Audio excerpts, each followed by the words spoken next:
আজকে আমি গরম ভাত দিয়ে খাওয়ার জন্য দারুণ টেস্টি একটা রেসিপি দেখাবো। জাস্ট কালারটা দেখুন, দেখেই মনে হচ্ছে এক্ষুনি খেয়ে নিই, এত সুন্দর টেস্টি হয়েছিল।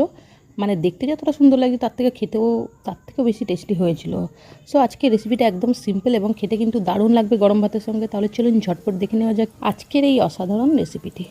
প্রথমে একটা কড়াই বসিয়ে তার মধ্যে দিয়ে দেবো বেশ কিছুটা রিফাইন্ড অয়েল। তেলটা গরম হয়ে গেলে এখানে আমি দুটো মিডিয়াম সাইজে আলুকে এইভাবে কেটে রেখে দিয়েছিলাম, আলুটা দিয়ে দেবো স্বাদ মতো নুন আর সামান্য পরিমাণে একটু হলুদ দিয়ে আলুগুলোকে একটু লালচে করে ভেজে নেব। খুব বেশি লাল করার প্রয়োজন নেই, হালকা একটু লালচে হলেই হবে।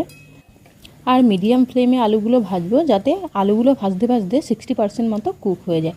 আলুগুলো লালচে ভেজে নেওয়া হয়ে গেছে, আমি একটা পাত্রে উঠিয়ে নিচ্ছি। এরপর ওই তেলের মধ্যেই আমি কেটে রাখা কাঁচকলাগুলো ভেজে নেব। এখানে আমি 3টে কাঁচকলা নিয়েছি। কাঁচকলাগুলো এইভাবে দেখুন কেটে নিয়েছিলাম, কেটে নুন হলুদ মাখিয়ে রেখে দিয়েছিলাম, মানে সামান্য পরিমাণে একটু হলুদ দিয়ে জলের মধ্যে রেখে দিয়েছিলাম যাতে কাঁচকলাগুলো কালো না হয়ে যায়। আর এরপর সামান্য পরিমাণে একটু দিয়ে দেবো নুন আর সামান্য হলুদ দিয়ে একটু ভেজে নেবো কাঁচকলাগুলো। হালকা যখন কাঁচকলাগুলো লালচে ভাজা হয়ে যাবে তখন কাঁচকলাগুলোকে উঠিয়ে নেবো ওই পাত্রের মধ্যেই। কাঁচকলাগুলো লালচে করে ভাজা হয়ে গেছে, আমি ওই পাত্রের মধ্যে উঠিয়ে নিচ্ছি। এরপর ওই তেলের মধ্যেই আমি ভেজে নেব চিংড়ি মাছ। এখানে আমি 500 গ্রাম মতো চিংড়ি মাছ নিয়েছিলাম, মিডিয়াম সাইজের। নুন হলুদ মাখিয়ে রেখে দিয়েছি, খুব ভালো করে ধুয়ে নুন হলুদ মাখিয়ে রেখে দিয়েছিলাম। চিংড়ি মাছগুলো দেখুন আমি কীভাবে ভাজছি, একসঙ্গেই কিন্তু ভেজে নেব, মানে অল্প অল্প করে ভাজবো না, একসঙ্গেই আমি তেলের মধ্যে দিয়ে দিয়েছি। আর চিংড়ি মাছগুলো আগে ভাজিনি, তার কারণ হলো চিংড়ি মাছগুলো থেকে কিন্তু জল বেরোয় প্রচুর পরিমাণে। জল বেরোনোর কারণে কড়াইয়ের মধ্যে কিন্তু লেগে লেগে থাকে, এই জন্য চিংড়ি মাছটা আমি পরে ভাজছি।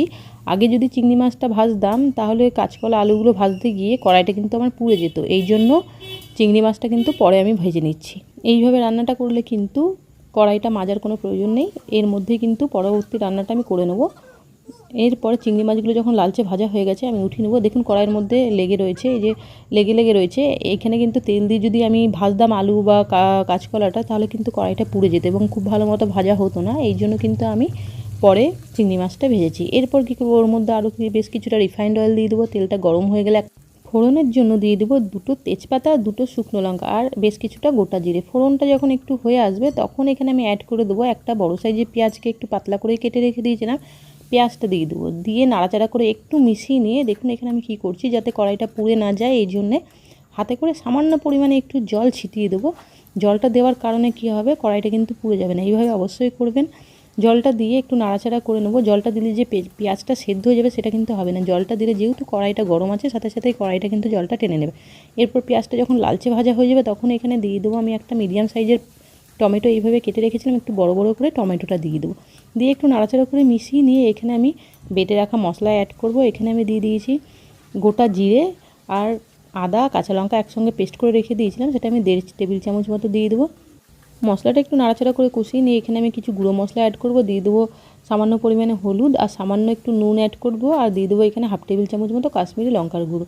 দিয়ে একটু খুব ভালো করে মিশিয়ে নিয়ে সামান্য পরিমাণে একটু জল দিয়ে মশলাটা খুব ভালো করে কষিয়ে নেবো। আর কিন্তু কোনো রকম মশলা অ্যাড করব না। এরপর এখানে আমার একটা ভুল হয়ে গেছে, মানে ভিডিওটা স্কিপ হয়ে গেছে। এখানে আমি আলু আর কাঁচকলাটা মশলাটা খুব ভালো করে কষানোর পর অ্যাড করে দিয়েছিলাম, সেটা কিন্তু আমার স্কিপ হয়ে গেছে। যাই হোক সেটা আমি দেখাতে পারিনি, যাই হোক কিছু তো করার নেই। এখানে আমি কিন্তু আর কিছু অ্যাড করব না, ভেজে রাখা কাঁচকলা আর আলুটা দিয়ে দেবো। দিয়ে মশলার সঙ্গে কিছুক্ষণ কষিয়ে নিয়ে সামান্য পরিমাণে আবার একটু জল দিয়ে 2-3 মিনিট লো টু মিডিয়াম ফ্লেমে কষিয়ে নিতে হবে।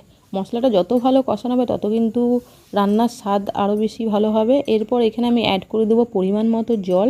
রান্নাটা একটু ঝোল রাখবো, খুব বেশি ঝোল রাখবো না, তাই এখানে ছোট গ্লাসে 2 গ্লাস জল অ্যাড করে দেবো।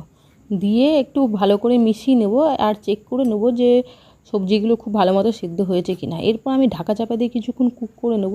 সবজিগুলো আমার 60% মতো কুক তো ছিলই, কষাতে কষাতে 80% মতো কুক হয়ে গেছিলো।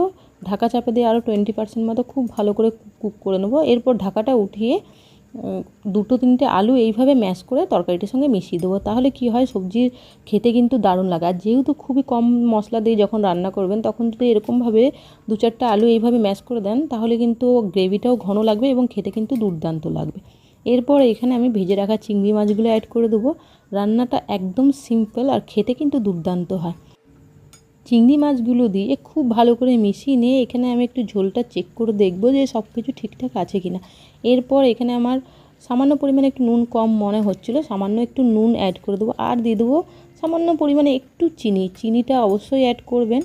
চিনিটা অ্যাড করলে কিন্তু খেতে দারুণ লাগবে। যারা চিনি খান না তারাও অবশ্য বলবো সামান্য পরিমাণে একটু চিনি দিলে কিন্তু তরকারি কিন্তু মিষ্টি হবে না, স্বাদটা জাস্ট ব্যালেন্স হবে।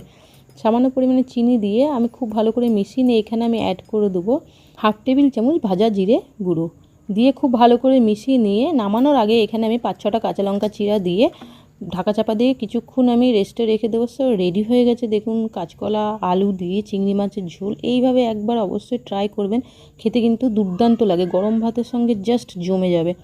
সো রেসিপিটি কেমন লাগলো অবশ্যই কমেন্ট করে জানাবেন, এবং এইভাবে যদি কাঁচকলা আলুর তরকারি না বানিয়ে খেয়ে থাকেন বলবো একবার অবশ্যই ট্রাই করে দেখুন, খেতে কিন্তু অসাধারণ লাগবে।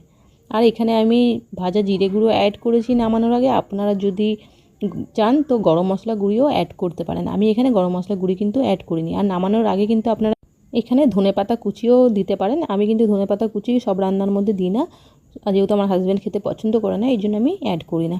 সো রেডি হয়ে গেছে আমার কাঁচকলা আলু দিয়ে চিংড়ি মাছের ঝোল। রেসিপিটি কেমন লাগলো অবশ্যই কমেন্ট করে জানাবেন, ভালো লাগলে একটা লাইক অবশ্যই করবেন। রেসিপিটি দেখার জন্য সকলকে ধন্যবাদ। Tata bye bye and take care.